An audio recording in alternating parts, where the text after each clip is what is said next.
ఇచ్చిన స్టేట్మెంట్ చూసి చాలా బాధపడడం జరిగింది. ఇన్ఫాక్ట్ ఆ స్టేట్మెంట్లు చాలా దారుణమని నాకు అనిపించింది. ఎందుకంటే ఆయన మాట్లాడిన మాటలు వివేకానంద రెడ్డి గారు గుండెపోటుతో చనిపోయారు అన్న వార్త, ఆ థియరీని సృష్టించింది సునీత రెడ్డి గారు అన్నారు. అంతేకాదు సునీత రెడ్డి గారు చంద్రబాబు గారి కోసం చాలా ఆరాటపడుతున్నారు అని చాలా దారుణంగా మాట్లాడారు. ఇది చాలా అన్యాయంగా మాట్లాడినట్టు నాకు అనిపించింది. మా కుటుంబానికి కూడా చాలా బాధేసింది. మీడియా ఉంది అన్న అహంకారంతో ఏది మాట్లాడినా చెల్లుబాటు అయిపోతుంది అనుకుంటున్నారు. పలుకుబడి ఉంది అన్న అహంకారంతో ఎన్ని నేరాలు చేసైనా తప్పించుకోవచ్చు అనుకుంటున్నారు. డబ్బు ఉంది అన్న అహంకారంతో సోషల్ మీడియాలో వాళ్ళ సైతాన్ సైన్యం చేత ఎవరినైనా వ్యక్తిగత హననం చేయటానికి సిద్ధపడ్డారు. ఇది ఎంత దారుణంగా ఉంది అన్నది ఒకసారి వాళ్ళే ప్రశ్నించుకోవాలి. అసలు వివేకానంద రెడ్డి గారు గుండెపోటుతో చనిపోయారు అని అన్న థియరీని సునీతనే సృష్టించింది అని మాట్లాడారు అవినాష్ రెడ్డి గారు. నిజానికి వివేకానంద రెడ్డి గారు చనిపోయిన రోజున 7 గంటల నుంచే వివేకానంద రెడ్డి గారు గుండెపోటుతో చనిపోయారు అని సాక్షి టీవీలో రిలే జరుగుతూనే ఉంది. సునీత ఏమో, మేము సునీత అందరం కూడా హైదరాబాదులో ఉన్నాం. ఈ వార్త విని ఒక షాకుకు గురయ్యాం. మరి సాక్షి టీవీ లోకల్గా పులివెందల నుంచి గుండెపోటు వార్తని చెప్తున్నారు. మరి లోకల్ న్యూస్ను ఇచ్చే అవకాశం లోకల్గా ఉన్న అవినాష్ రెడ్డికి ఉందా, లేక హైదరాబాద్లో ఉన్న సునీత రెడ్డికి ఉందా? లోకల్గా ఉన్నది అక్కడ అవినాష్ రెడ్డి గారు. బాడీ పడి ఉంది, రక్తపు మడుగుంది. అక్కడ గుండెపోటు కాదు ఇది అని చూసిన ఎవరికైనా అర్థమయ్యే పరిస్థితి ఉంది. అలాంటప్పుడు సాక్షి టీవీలో గుండెపోటు అని ప్రచారం జరుగుతుంటే లోకల్గా ఉన్న అవినాష్ రెడ్డికి దాన్ని ఇన్ఫ్లుయెన్స్ చేసే అవకాశం ఉందా, లేక దూరంగా ఉన్న సునీతకు ఆ మీడియాని ఇన్ఫ్లుయెన్స్ చేసే అవకాశం ఉందా? సాక్షిని నడుపుతున్నదేమో భారతిరెడ్డి గారు. 7 గంటల నుంచి వివేకానంద రెడ్డి గారిది గుండెపోటు అని ప్రచారం చేస్తున్నారు సాక్షి టీవీలో. మరి అలా ఎందుకు ప్రచారం చేశారో భారతిరెడ్డి గారు కానీ అవినాష్ రెడ్డి గారు కానీ ఎప్పుడూ సమాధానం చెప్పలేదు. అక్కడ మీడియాను మేనేజ్ చేసుకునే అవకాశం అవినాష్కు, భారతిరెడ్డికి, సాక్షికి ఉంది. అక్కడ పోలీసులను మేనేజ్ చేసుకుని పోస్ట్ మార్టం వద్దు అని చెప్పే అవకాశం కూడా అవినాష్ రెడ్డికే ఉంది. పోస్ట్ మార్టం జరగకపోతే బెనిఫిట్ అక్కడ ఎవరికి?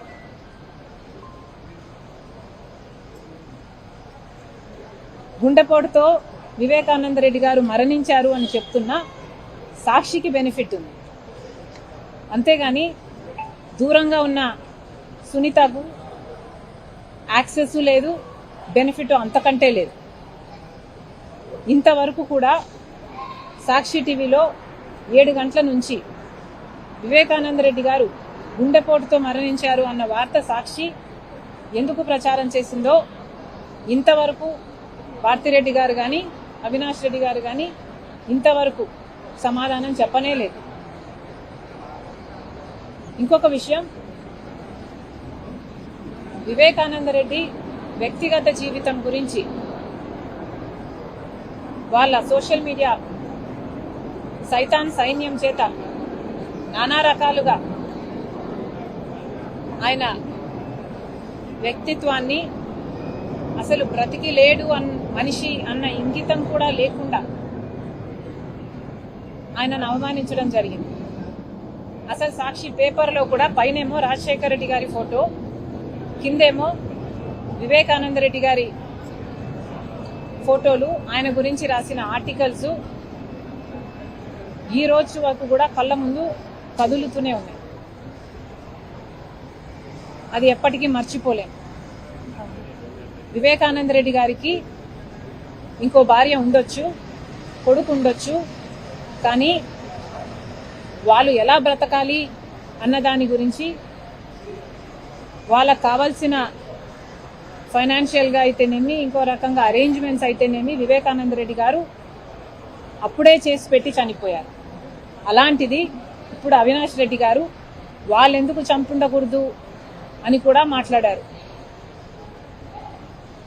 వాళ్ళకి వివేకానంద రెడ్డి గారు చనిపోతే ఏ లాభం లేదు. వివేకానంద రెడ్డి బ్రతుకున్నంత కాలమే వాళ్ళకి ఏ లాభమైనా, ఎందుకంటే అప్పటికే ఆస్తులన్నీ సునీత పేరు మీద రాసేశారు వివేకానంద రెడ్డి గారు. వివేకానంద రెడ్డి గారి పేరు మీద ఏవీ లేవు.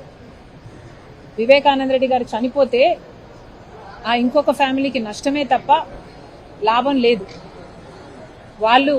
వాళ్లకు వివేకానంద రెడ్డిని చంపాలన్న మోటివ్ లేదు అన్న విషయం అందరికీ స్పష్టంగా తెలుసు. అయినా కూడా వివేకానంద రెడ్డి గారిని కేవలం భ్రష్టు పట్టించాలి, మీడియాలో ఆయనను అవమానించాలి అన్న ఉద్దేశంతో మాత్రమే వాళ్ళ సాక్షిలో అయితేనేమి, లేక సోషల్ మీడియా సైతాన్ సైన్యం అయితేనేమి, కేవలం ఆయనని అవమానించడానికి చేసిన ప్రయత్నం మాత్రమే. అదే ప్రయత్నం మళ్ళీ నిన్న అవినాష్ చేయబోయాడు. అంతేకాదు ఇంకొకటి కూడా చెప్పాడు అవినాష్. నిన్న అసలు వివేకానంద రెడ్డికి హత్య చేసింది సునీత భర్త రాజశేఖర్ అన్నట్టుగా పోర్ట్రే చేయబోయాడు. నిజానికి కొడుకు లేని లోటు తీర్చిన వాడు సునీత భర్త రాజశేఖర్ మామ అని ఎందుకంటామంటే ఈయన వివేకానంద రెడ్డికి బావమరిది అవుతారు, బంధువులను చేసుకున్నారు కాబట్టి చిన్నప్పటి నుంచి పరిచయం ఉంది, చాలా సన్నిహితంగా ఉండేవాళ్ళు. సునీత కంటే కూడా రాజశేఖర్ మామనే ఎక్కువ ప్రాక్సిమిటీ, ఎక్కువ క్లోజ్నెస్ ఉండేది. ప్రాబబ్లీ సునీత కంటే కూడా ఎక్కువ రాజశేఖర్ మామే చిన్నానని ప్రేమించాడేమో, అంత బాగా అంత సన్నిహితంగా ఉండేవాళ్ళు. అలాంటిది సునీత భర్తే ఎందుకు చంపుండకూడదు అని నిన్న మాట్లాడడం జరిగింది. ఇక్కడ గుర్తుపెట్టుకోవాల్సిన విషయం ఏమిటి అంటే,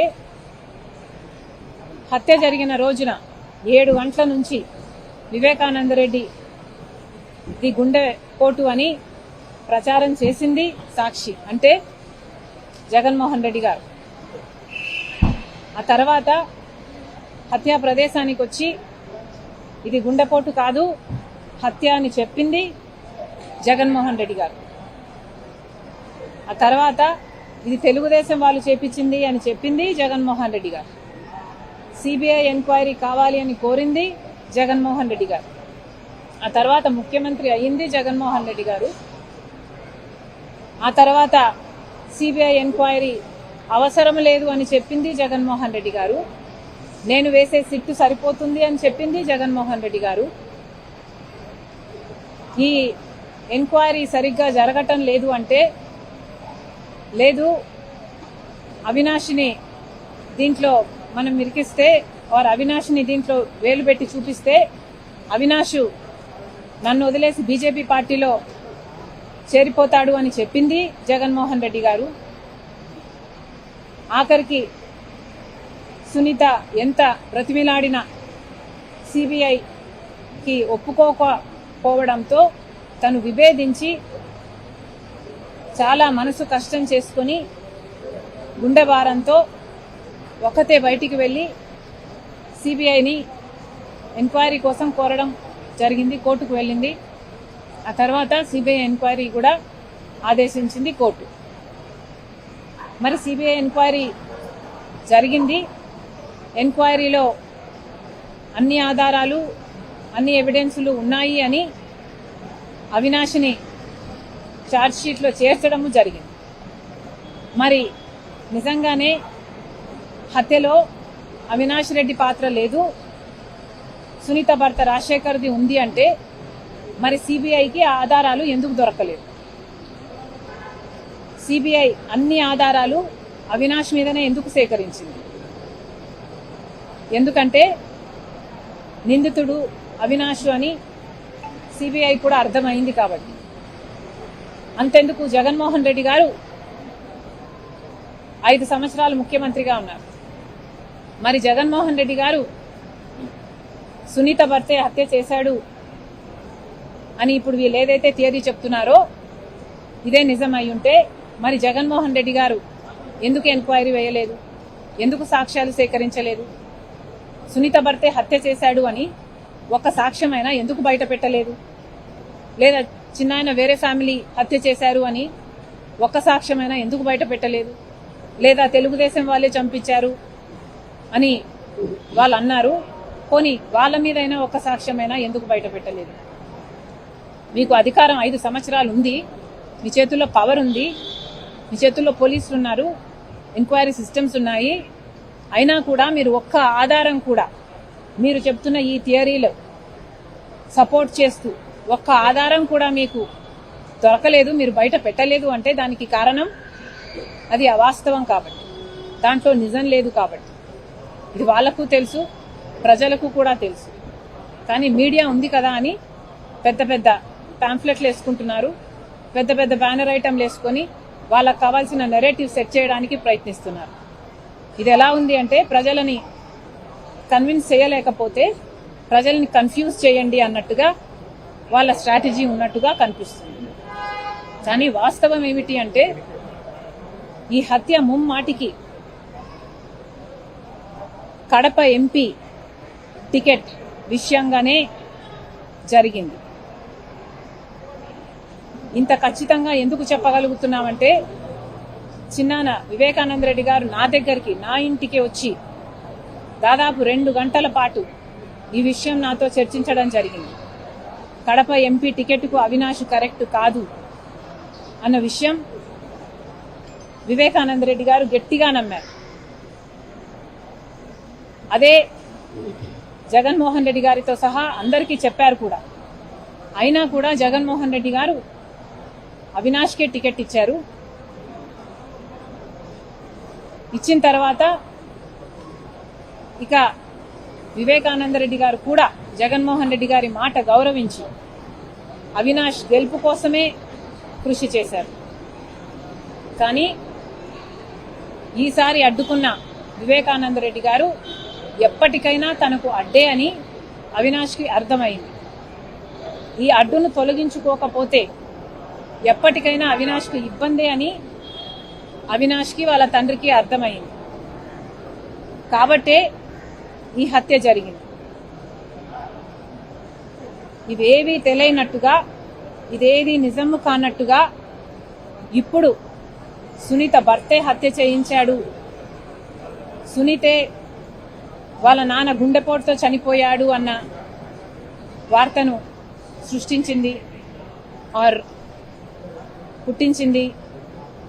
సునీత చంద్రబాబు గారి కోసం పనిచేస్తుంది అని ఈ మాటలన్నీ కూడా మిమ్మల్ని మీరు రక్షించుకోవడానికి చేస్తున్న ప్రయత్నంగా కనిపిస్తున్నాయి తప్పితే మిమ్మల్ని నిర్దోషులుగా చూపించటం లేదు. ఈ రోజు వరకు కూడా సునీతకు ప్రాణహాని ఉంది అని తెలిసి కూడా సునీత ధైర్యంగా మహిళ అయినా ఒంటరిగా ఈ పోరాటం చేస్తుంది. న్యాయం కోసం, తన తండ్రి మరణం వెనుక ఉన్న నిజం కోసం అలుపెరుకోకుండా ఇంత పోరాటం చేస్తుందే. కనీసం అన్నగా జగన్మోహన్ రెడ్డి గారికి వీసంత కనికరమైనా లేదా? మీ మనస్సాక్షిని అడగండి, నిజమేదో. అసలు సునీత, చిన్నమ్మ బాధితులు కాదా? మరి వాళ్ళకు చూపించాల్సింది కనికరం కాదా? అలా కాకుండా బాధితుల పక్షాన నిలబడకుండా నిందితుల పక్షాన నిలబడ్డారు మీరు అంటే ఇది రాజశేఖర రెడ్డి గారి బ్రతికే ఉండుంటే ఎంత బాధపడేవారో మా అందరికీ తెలుసు. చంద్రబాబు గారిని కలిసింది అని మీరు ఇంతగా ఆరోపిస్తున్నారే సునీతను. అసలు చంద్రబాబు గారిని సునీత ఎందుకు కలిసింది? మీరు న్యాయం చేయలేదు కాబట్టి కదా కలిసింది. మిమ్మల్ని సిబిఐ వేయండి అన్నా అని మిమ్మల్ని అడగలేదా? అడిగినప్పుడు మీరు సిబిఐ ఎంక్వైరీకి ఒప్పుకునుంటే, న్యాయం పక్షాన నించునుంటే అసలు సునీత ఎందుకు విభేదించాలి? ఎందుకు బయటికి వెళ్ళిపోవాలి? ఎందుకు ఇంత పోరాటం చేయాలి? ఎందుకు చంద్రబాబు గారి గడప తొక్కాలి? ఈరోజు సునీత